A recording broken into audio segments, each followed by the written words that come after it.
साथियों, सामाजिक परिवर्तन आर्थिक मुक्ति का आंदोलन जिसको चलाना कोई आसान काम नहीं है। ये इसके लिए 3 चीज़ें मेरे जो मन में है मैं आपसे कहना चाहता हूँ।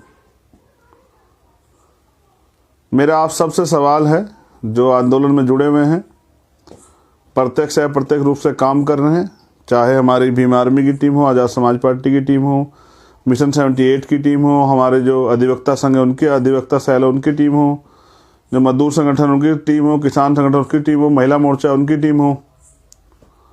आप सबको भी मैं कहना चाहता हूं, क्योंकि आप सब इस आंदोलन को आगे बढ़ाने काम कर रहे हैं, कि ये आंदोलन हम क्यों चला रहे हैं। मेरा पहला सवाल आप लोगों से ये है कि आप अपने मन से जानें कि हम इस आंदोलन को क्यों चला रहे हैं और क्या इस आंदोलन को चलाना चाहिए या रोक देना चाहिए। ये सवाल आप अपने आप से करें। दूसरा मेरा सवाल है कि ये आंदोलन किसके लिए चला रहे हैं। ये जो सामाजिक परिवर्तन आर्थिक मुक्ति का आंदोलन, समता समानता बंधुत्व भाईचारे के लिए चलाया जाने वाला आंदोलन, इसको हम किसके लिए चला रहे हैं। और तीसरा और ये अंतिम सवाल कि ये आंदोलन कैसे चलाना चाहिए, इसके लिए मानक क्या हों, इसके लिए संकल्प क्या हों, इसके लिए विशेषता क्या हों। ये सवाल, तीनों सवाल, और जैसे आप घर परिवार को चलाते हैं आंदोलन चलाया कैसे जाता है, ये 3 चीज़ें मैं सवाल आपके पास छोड़ता हूं। एक और चीज़ स्पष्ट करूं कि ये आंदोलन हमारे महापुरुषों का आंदोलन, हम इसे अपने खून से सींचना, हम इसको कमज़ोर नहीं पड़ने देंगे। जैसा मैं लगातार कहता हूँ, ईमानदारी, संघर्ष, संकल्प और त्याग से आंदोलन चलते हैं। और ये आंदोलन भी जब आप इसको पढ़ेंगे, जानेंगे, जानने के लिए तरीका यह है, जो लोग मिशन का काम कर रहे हैं वो पहले अपने अंदर ज्ञान प्राप्त करें, खुद से ज्ञान प्राप्त करें, जो वो दूसरों को भी प्रकाश दे सकें। जैसे खाली बाती नहीं जलती है, दीपक में जब बाती डाल दी नहीं जलती, उसमें तेल भी डालना पड़ता है तब वो चलती है। तो यानी कि ज्ञान अगर आपके पास होगा तभी आप आंदोलन चला पाएंगे। जैसा मैंने आपसे कहा कि इस आंदोलन को चलाने के लिए आपको 3 महापुरुषों को पढ़ना पड़ेगा, उसके बिना आंदोलन नहीं चल सकता है। आप मुझसे भी पूछते हैं भाई इतनी ऊर्जा कहाँ से लाते हो, तो आप पढ़िए राष्ट्रपिता ज्योतिबा फूले, परम पूजनीय विश्व रत्न डॉक्टर बाबा साहब अम्बेडकर और मान्यवर साहब कांचीराम साहब के जीवन परिचय को, जीवन संघर्ष को।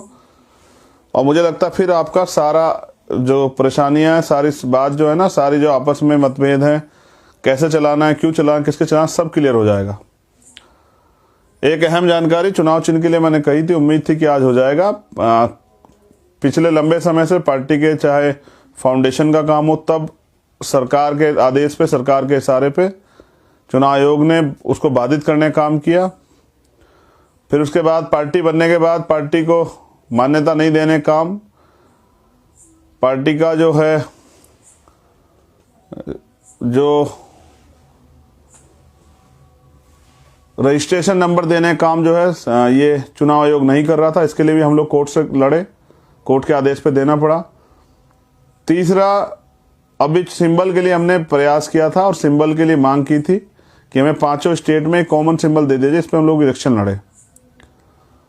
फिर चुनाव आयोग नहीं माना, क्योंकि सरकार ने इशारा किया कि नहीं इनको रोको, इनका सिंबल चला जाए गांव-गांव तक, इनके लोग उस सिंबल को पहचान जाएंगे तो वोट देने में आसानी होगी। तो सरकार ने इशारा किया और चुनाव आयोग ने नहीं दिया। उसके बाद हम लोग कोर्ट ने आदेश दिया और कोर्ट के आदेश का विओलेशन, हाई कोर्ट के आदेश का विओलेशन किया चुनाव आयोग ने। कल हमारे जो साथी थे उनसे बातचीत नहीं की और उनको जो गाइडलाइन दी गई थी कि इस तरह से एक ऑफिसर अनाउंस करके, एक अपॉइंट करके उस ऑफिसर से बात करके जो फ्री सिंबल है वो दे दिया जाए, वो नहीं दिया गया। इसके लिए आज हमारी टीम कंटेम्प्ट में गई है चुनाव आयोग के खिलाफ। और मैंने तय किया है कि जल्द, जैसे कांचीराम साहब को चुनाव आयोग के खिलाफ धरना देना पड़ा था, तो अब चुनाव आयोग के खिलाफ धरना प्रदर्शन जो है ना, इसी 1 हफ्ते के अंदर हम लोग करेंगे।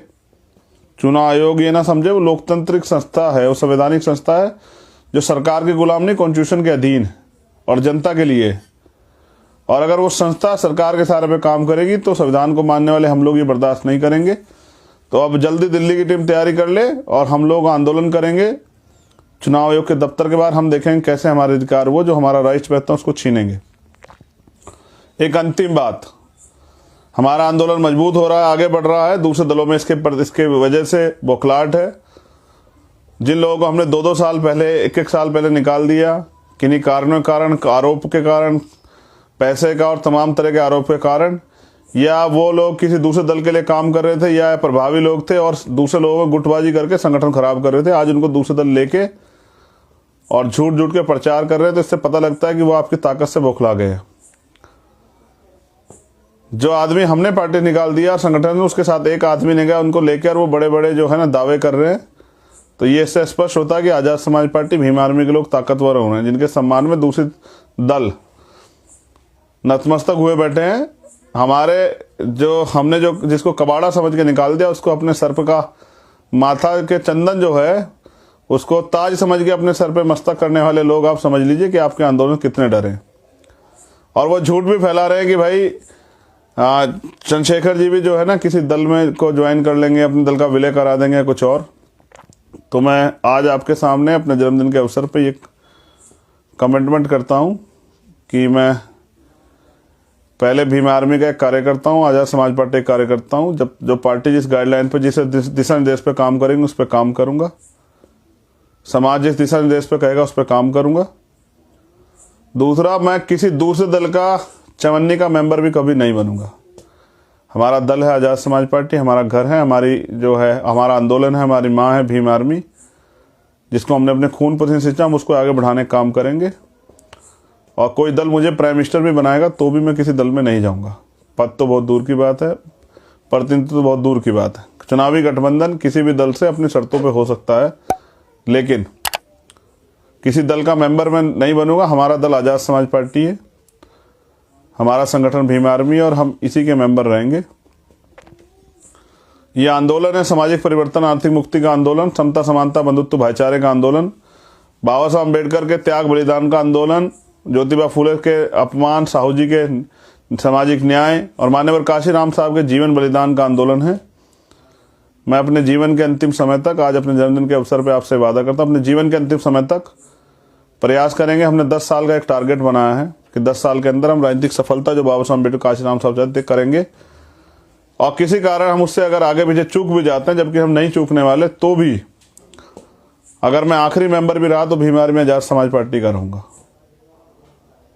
राजनीतिक शक्ति, उसके लिए हम लोग प्रयास कर रहे हैं और 10 साल का एक गाइडलाइन हमने बनाई है। आज जन्मदिन के अवसर पर आपको बता रहा हूँ कि 10 साल तक बिना किसी पद प्रतिष्ठा और अवसर की चाहना किए बगैर मैं इस आंदोलन को घर से छोड़ के मजबूती से चलाऊंगा और लगातार इसी भूमिका को अदा करूंगा एक कार्यकर्ता की, और बहुत मेहनत से इस काम को करूंगा। विश्वास के साथ ये भी कह रहा हूं कि हम ताकतवर होने जा रहे हैं 2022 में। विरोधी चाहे कितना प्रयास कर लें, और हम लोग जब राजनीति करेंगे, ताकतवर राजनीति, आप देखिए सारे विपक्षी दलों को एकजुट होना पड़ेगा हमें रोकने के लिए। और ये पहले भी हुआ है, मैं अकेला इस बात को नहीं कह रहा हूं, इसकी गवाही माननीय काशीराम साहब। क्योंकि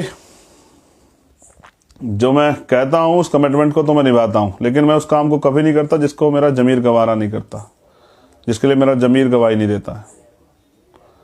तो जन्मदिन की बधाई आपने दी, मगर मैंने सुबह एक पोस्टर रिलीज कराया था कि भाई जन्मदिन की बधाई की जगह मुझे ताकत दीजिए कि मैं बहुजन समाज को शासक समाज बना सकूं, बाबा साहब अम्बेडकर और काशीराम साहब का सपना पूरा कर सकूं और आपकी जिंदगी बदल सकूं, भारतीय संविधान को लागू करा सकूं, उसकी रक्षा कर सकूं और संविधान पे जो आधारित अधिकार है उनको दिलाकर आपके जीवन में परिवर्तन कर सकूं। क्योंकि 71 साल में आज तक आप रोटी कपड़े मकान की लड़ाई लड़ रहे हैं।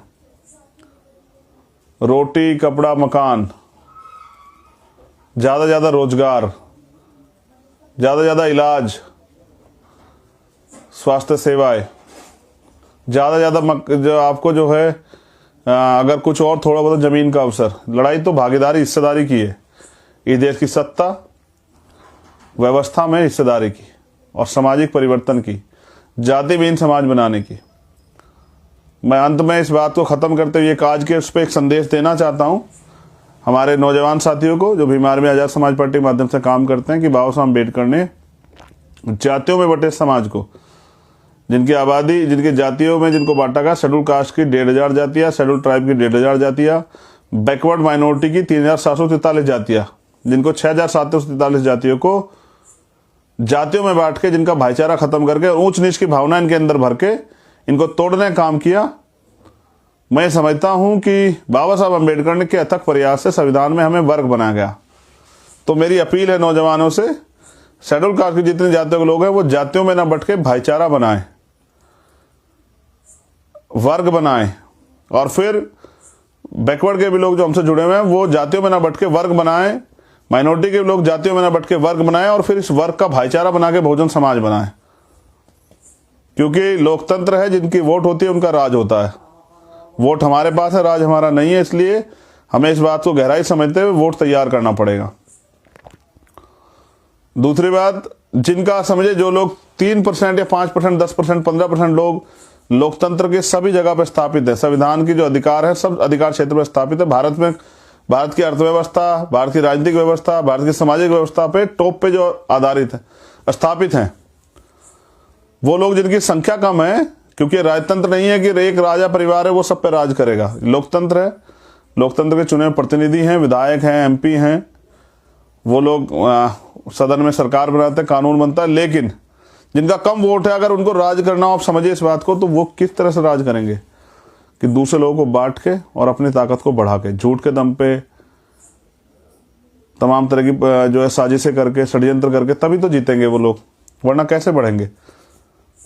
तो इसलिए हमें समझना पड़ेगा कि बिना बहुजन भाईचारा बनाए हम लोग आगे नहीं बढ़ सकते हैं। तो और बहुजन भाईचारा तब बनेगा जब आप schedule caste, schedule tribe, backward, minority के मुद्दों पे काम करोगे, उनके दुख सुख में शामिल होंगे, उनके लिए लड़ोगे। कई लोगों ने, कई संगठनों ने, संस्थाओं ने आज मुझे जन्मदिन की बधाई दी, जिसमें 69 शिक्षक भर्ती के बच्चे भी हैं, SSC GD वाले बच्चे भी हैं, सहारनपुर मेडिकल कॉलेज में जो धरना चल रहा है उसके बच्चे भी हैं, बहनें आई थी। मैं आप सबका धन्यवाद करता हूं, विश्वास के साथ कहता हूं आने वाले आपके जो आंदोलन में हम लोग बड़ी मजबूती से खड़े होंगे। 12 तारीख को मैं चित्रकूट आ रहा हूं, जो प्रतिनिधित्व का एक प्रोग्राम सरदार सेना और उनके साथियों ने चलाया हुआ है, जिसमें पिछड़े वर्ग की जातिवार जनगणना, नहीं सभी की जातिवार जनगणना है, बैकलॉग का मामला, SC/ST OBC के लिए आरक्षण का मामला है, और भी कई सारी मांगे हैं। उनके मांग को समर्थन करने के लिए 12 तारीख को मैं चित्रकूट आ रहा हूं। कुछ पॉलिटिकल गठबंधन और सब चीज़ों पे भी चर्चा चल रही है, जल्दी वो अनाउंस किए जाएंगे, या जो भी और पार्टी की गाइडलाइन बनेगी मैं उनको आपको बताऊंगा। फिर मैं आपसे कह रहा हूं कि बहुजन समाज के लोग एकजुट हो जाओ, अगर इस देश में इंसान का जीवन जीना है, यानी कि आपको अधिकार के साथ जीवन जीना, तो एकजुट हो जाओ। जय भीम, जय भारत, जय संविधान, जय लोकतंत्र, जय विज्ञान। और मेरे जन्मदिन के अवसर पर आप सभी के लिए बहुत बहुत मंगल कामनाएं। आप सभी दीर्घायु हों, स्वस्थ रहें और इसी तरह से इस आंदोलन को मजबूत करें।